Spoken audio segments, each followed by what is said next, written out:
Hi again, everyone. I'm Ollie Matthews. This is the Narcissistic Resistance. And this resistance video is sponsored by contribution from Anonymous. And here's his story. Hello, Ollie. I'll remain anonymous.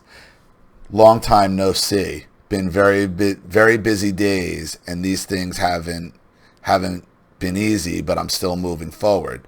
Thanks for my stories, with the first one being narcissistic, crazy ex-girlfriend boss.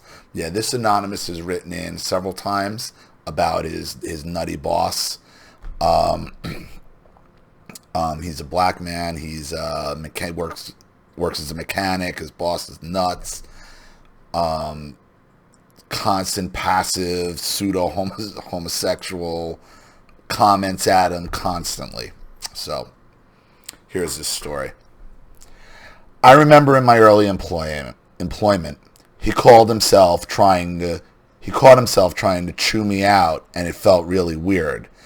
It really deeply triggered me. It brought me back to my childhood when my mother used to scream at me and call me all kinds of names that used to hurt me. He reminded me of my mother, which makes me think she was probably narcissistic too.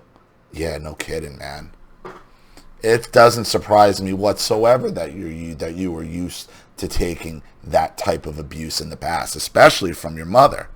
Look, the fact that your boss clues in on you the way he does, and the sexual overtones like he does, and I've called this your relationship with him in the past like almost like a divorce. Like you're in a relationship, but it's also a pseudo son husband type deal, like where he yells at you, like probably in the same way that your mother yells at you. He used to yell at you. I believe both my grandparents were narcs, because my granddad's stepson was the first oldest, was a full-blown narcissist, and he didn't just come out of a vacuum. And my grandmother may have been a covert enabler. My mom was also one of these women whose value was where, and a majority of girls are young women that I came up with were also the same way. So what he's saying is, where my mother's values were, and so were all the women in my life. And we've talked about that before in the black community, how, the cycle repeats itself, especially with the women. When the damage they do to each other, the damage they do to their sons, it's been going on generation after generation, and you see the effects to it today. I didn't have much of a relationship with other children in my early childhood. My mom would scream at me and call me all kinds of names. My first name was always motherfucker, followed with bastard and son of a bitch. And when I was obese, I was a fat motherfucker. When I had gotten thin, it was a skinny motherfucker. I've been spoken to like that. Most of us have been spoken to like that. Okay. In private.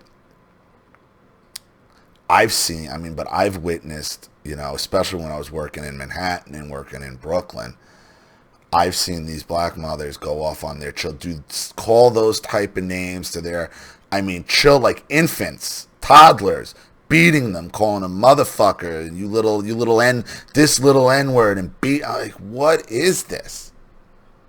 The brutality is terrible.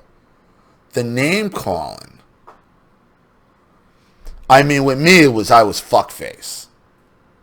I was this, I thought my name was Cunty McFuckface up until 15. Oh, I have another name? It's not Cunty McFuckface? Oh, wow. Thanks. Thanks, Ma. I get it.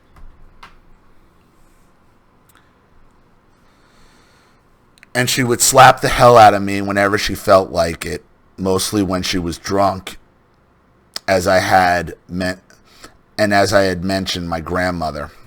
After these sessions, she would get on the phone and curse me out like a dog to her for another hour or so. My grandmother was one of those types of enablers that briskly poked at the fire and then played the innocent victim. Oh, they love for a gang beating too. They call up the whole family. Everybody gets a shot in. She passed away when I was a teenager, and my mom changed after that, and she also died a few years later. Well, your mother changed after your grandmother died, because your grandmother was probably the top of the food chain, was top of the narc food chain. I also call my mom by her first name too. I have more stories because it's deeper than I thought. All my mother's yelling and complaining and negative talk have been debilitating to me in ways I never knew, and it took many years for me to push past all that just to function normally, and it felt like I just didn't have full access to myself. Like parts are either just out of my reach or blocked off, and it seems that way at times today. I'll give you more stories because this rabbit hole is really unique in its own right. Good night. I'll try to donate more. Thank you and best wishes. Anonymous. It can't be stated enough. The name calling, the damage it does. I mean, the abuse you took on in your own life because of this non-stop abuse and name calling at the hands of who? Your own mother. Your own mother, who was getting it downhill from where? From her own mother, okay? Where they call you any type of name they can. Motherfucker, bastard, son of a bitch, fat motherfucker, skinny motherfucker, dumb motherfucker. Doesn't matter, motherfucker.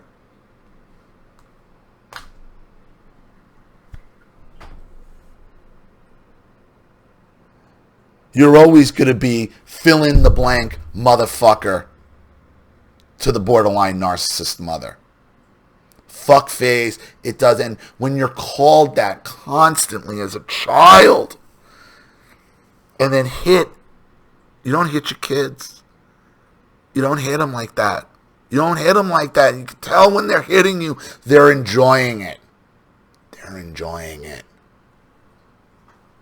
And that puts you in this mindset of this is all I'm worth and this is all I'm good enough for and I have to take it. So when your fucking asshole boss is standing over you, treating you like shit, trying to like whip his dick out and tell you, you know, and just bullying you in any way you can, this is why.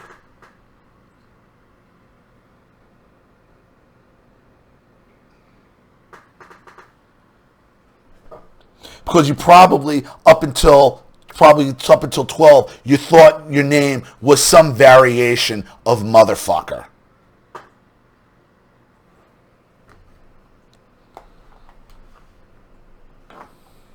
They never fully pay for what they've done, for the damage that they cause. And that's where the injustice in all this comes in. Shit rolls downhill. Yeah, your mother was definitely abused, and the cycle of abuse that happens in the black family. But it's still a choice at the end of the day. She didn't go and reach out and try to talk to someone. She didn't reach out and try to figure it out before she died. You did. You're a better person than she'll ever be, or any of them in your family. So, I hope that helps. Thank you again, Anonymous, for another story and update and contribution. I really appreciate it. Thank you to everybody watching. Please leave any opinions or advice in the comments section below.